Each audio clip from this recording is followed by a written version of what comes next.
बिस्मिल्लाहिर्रहमानिर्रहीम। मैं हूं आपका होस्ट प्रोफेसर इकबाल हैदर और आप मेरा YouTube channel cricket with Iqbal Haider देख रहे हैं। डियर नाजरीन, PSL 9 अपने अख्ताम को पहुंचा और अब अगली सीरीज पाकिस्तान जो है वो न्यूजीलैंड के साथ खेलेगा, जिसमें 5 T20 मैचेस पाकिस्तान को खेलने हैं। और आजकल जो सबसे ज़्यादा गर्म खबर है वो ये है कि एक मरतबा फिर पाकिस्तानी क्रिकेट टीम के कप्तान को तब्दील किया जा रहा है। अब सवाल यहाँ पे ये पैदा होता है कि पहले कप्तान को तब्दील ही क्यों किया था। जब 2023 में बाबर आजम को शिकस्त हुई तो बजाय इसके, बाबर आजम को शिकस्त नहीं हुई बल्कि मैं ये कहूँगा कि पाकिस्तान को शिकस्त हुई और पाकिस्तान सेमीफाइनल के लिए क्वालिफाई नहीं कर सका, तो बजाय इसके कि वो जवाब तलाश किए जाते कि जिन वजूहात की बिना पर पाकिस्तान की टीम जो है वो सेमीफाइनल के लिए क्वालिफाई नहीं कर सकी, हमने सारे का सारा मुद्दा जो है वो कप्तान के ऊपर डाल के उसको सैक कर दिया। अगर वर्ल्ड कप 2023 का बगौर आप जायज़ा लें तो पाकिस्तान की बॉलिंग जो है वो बिलो द मार्क थी। हमारे बॉलर्स ने इंतहाई घटिया तरीन बॉलिंग का मुजाहरा किया। जो हमारे मेन बॉलर थे शाहीन अफरीदी और हारिस रऊफ, शादाब खान, नवाज, इनकी कारकर्दगी बिल्कुल जो है वो काबिल सताइश नहीं थी। तो पाकिस्तान के हारने की जो मेन वजह थी वो ये थी कि हमारी बॉलिंग जो है वो फॉर्म में नहीं थी।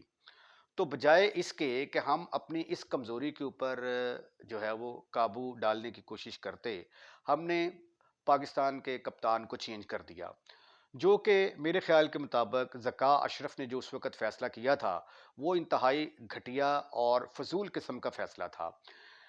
मेरी इसके मतलब जो है वो वीडियोस जो है वो आप देख सकते हैं कि जब ये बाबर आजम को कप्तानी से हटाया गया था तो मैंने इसकी शदीद मुखालफत की थी। शाहीन अफरीदी को कप्तान बनाया गया। अब ये मुझे, मेरी समझ में तो ये बात नहीं आती कि शाहीन अफरीदी को किस बुनियाद के ऊपर पाकिस्तान की क्रिकेट टीम का कप्तान बनाया गया। हालांकि वर्ल्ड कप 2023 के अंदर सबसे ज़्यादा जिन बॉलर्स की कारकर्दगी बुरी थी उनमें शाहीन अफरीदी भी शामिल था। तो मुझे तो वो उस वक़्त यही लगता था कि ये एक सियासत है और ये एक प्लानिंग के तहत जो है बाबर आज़म को फ्लॉप करने की कोशिश की जा रही है, ताकि कप्तानी का ताज जो है वो शाहीन अफरीदी के सर पर सजा दिया जाए। उसके लिए जो है शुएब मलिक और ख़ासकर शाहीन अफरीदी के जो ससुर हैं शाहिद अफरीदी, ये जो है ये पेश थे। टीवी के ऊपर स्पेशल जो है ये प्रोग्राम करवाए गए और बाबर आजम की कप्तानी के ऊपर बिलाजवाज जो है वो तनकीद की गई। तो फिर रिया नाजरीन, आपने देखा कि ये जो पर्ची कप्तान होता है उसके रिजल्ट्स आपके सामने हैं। न्यूजीलैंड के खिलाफ पाकिस्तान की टीम जो है वो 4-1 से जो है वो सीरीज़ हार गई। उसके बाद शाहीन अफरीदी, जिसको PSL की परफॉर्मेंस देखते हुए कि उसने 2 टाइटल जिताए हैं, पाकिस्तान की टीम का कप्तान बनाया गया। वो इस मर्तबा जो है पहले राउंड के लिए भी जो है वो क्वालिफाई नहीं कर सकी थी और पूरे जो 10 मैचेस में से वो सिर्फ और सिर्फ अपनी टीम को एक मैच जितवा सके। और वजह क्या थी कि उनकी अपनी परफॉर्मेंस जो है वो भी मेयार के मुताबिक नहीं थी और उनकी जो परफॉर्मेंस है एशिया कप से लेके अब तक जो है उसका तसलसल बरकरार है। उनको बिल्कुल कतई तौर पे समझ नहीं आती कि जो है ये बॉलिंग का आगाज़ कैसे करना है। उनका एक ही स्टाइल है, वो शुरू में बॉल को आगे फेंकते हैं। तो अब तो मेरे जैसा बैट्समैन भी जब शाहीन अफरीदी को खेलने के लिए जाएगा तो मुझे पता होगा कि बॉल आगे गिरनी है। मैं ज़हनी तौर पे तैयार रहूँगा और उसके मुताबिक जो है ये मैं उस बॉल को फेस कर लूँगा।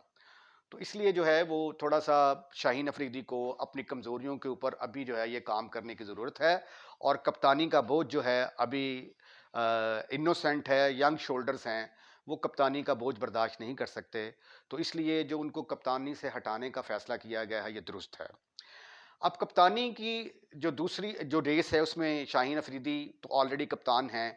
उसके बाद जो इस रेस में शामिल हैं वो रिजवान हैं और शादाब और बाबर। अब थोड़ी सी बात ज़रा शादाब की कर लेते हैं।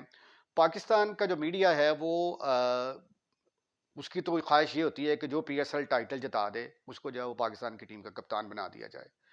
अब शादाब ने जो है ये PSL 9 का जो है वो टाइटल जीता है इस्लामाबाद यूनाइटेड के लिए। तो अब ये कुछ हलकों में ये बातें हो रही हैं कि शादाब खान जो है वो एक बेहतरीन जो है वो पाकिस्तान के कप्तान हो सकते हैं। तो मेरा ख्याल है कि अगर कोयटा ग्लैडिएटर के جو کپتان روسو جو ہیں اگر وہ ٹائٹل جیتنے میں کامیاب ہو جاتے تو پھر تو ان کو پاکستان کی ٹیم کا کپتان بنا دینا چاہیے تھا. دیکھیں انٹرنیشنل کپتانی میں اور یہ جو پی ایس ایل کی کپتانی ہے اس میں زمین آسمان کا فرق ہے.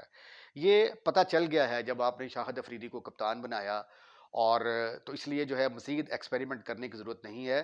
تو اس لیے شاداب خان جو کہ اس کا مین کام جو ہے وہ بالنگ کا ہے، اور اس ٹورنامنٹ میں تقریباً انہوں نے 16 چھکے کھائے ہیں.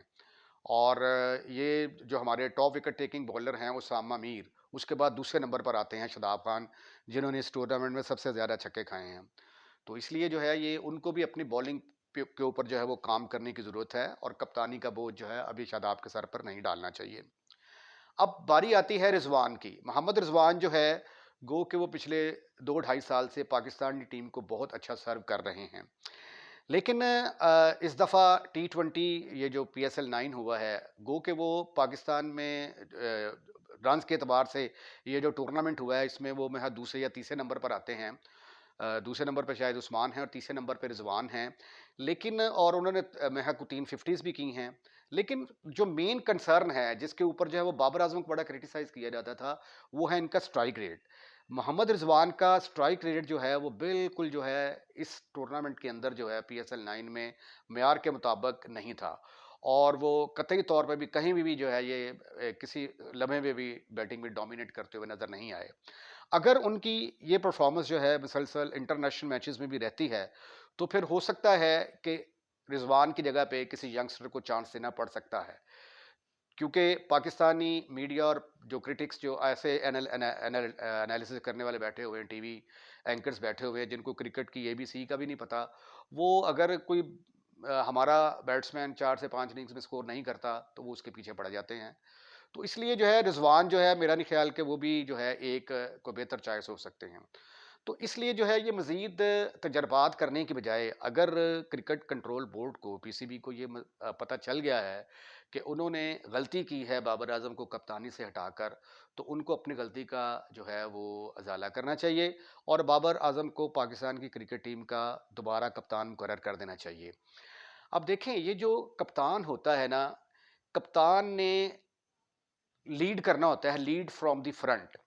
تو آپ یہ جو بابر اعظم جب کپتانی کرتے تھے تو ان کی پرفارمنس کے اوپر قطعی طور پہ کوئی فرق نہیں پڑا، بلکہ ان کے جو ون ڈے میں جو ایوریج ہے وہ بھی بہتر ہوئی، T20 کے اندر جو ہے ان کا جو ہے پرفارمنس وہ بھی بہتر ہوئی. تو اس لحاظ سے جو ہے نا وہ لیڈ فرام دی فرنٹ کرتے رہے. بدقسمتی سے جو ہے یہ ورلڈ کپ 2023 میں بابر اعظم جو ہے وہ اچھا پرفارم نہیں کر سکے، اور اس کی میں نے آپ کو وجہ پہلے بتائی تھی. اس کی وجہ یہ تھی کہ بابر اعظم کو اتنا کرٹیسائز کر دیا گیا تھا کہ اس کو آپ نے مینٹلی طور پہ کمزور کر دیا تھا. اب چونکہ یہ ہمارے کرکٹرز جو ہیں یہ اتنے زیادہ ویل ایجوکیٹڈ نہیں ہوتے، تو اس لیے یہ کرٹیسزم جو ہے یہ ان کے دماغ کے کسی نہ کسی کونے میں ضرور ہوتی ہے. تو ایک ہی بندہ تھا ہمارے پاس جو کہ اچھا ورلڈ لیول کا پلیئر جو اچھا پرفارم کر سکتا تھا، اس کو ہم نے کرٹیسائز کر کے تو انڈر پریشر کر دیا، اور جس کی وجہ سے پاکستان کی ٹیم کی پرفارمنس جو ہے وہ بھی خراب ہوئی. اب صرف یہ ہے کہ ہمیں کیا کرنا ہے، کوئی زیادہ راکٹ سائنس نہیں ہے، کلیئر کٹ کچھ فیصلے ہیں جو کہ ہمیں لینے ہیں. نمبر ایک تو یہ ہے کہ آپ کو مڈل آرڈر میں جو ہے وہ ایسے بیٹسمین چاہیے 2 سے 3 جو 15 سے 16 بالوں کے اوپر 30 سے 35 رنز آپ کو کر کے دے سکیں. اور دوسرا جو ہے یہ شاہین افریدی، حارث رؤوف، حسن علی، میرا نہیں خیال کہ ان کے اندر یہ دم خم ہے کہ یہ پاکستان کی ٹیم کو جو ہے یہ جتوا سکتے ہیں. جب بھی اچھے میچز سیمی فائنل یا فائنل ہمیں کھیلنے کا موقع ملا ہے تو وہاں پہ انہوں نے بالکل جو ٹرننگ پوائنٹ ہوتا ہے وہاں پہ جا کے جو ہے انہوں نے میچ جو ہے وہ اپنے ہاتھوں سے جو ہے وہ دوسری ٹیم کو دے دیا. تو میرے خیال کے مطابق جو ہے یہ عباس افریدی، محمد علی اور نسیم شاہ، تو یہ جو اگر احسان اللہ فٹ ہو جاتے ہیں تو یہ پاکستان کا جو ہے نا بہترین بالنگ کمبینیشن جو ہے یہ بن سکتا ہے.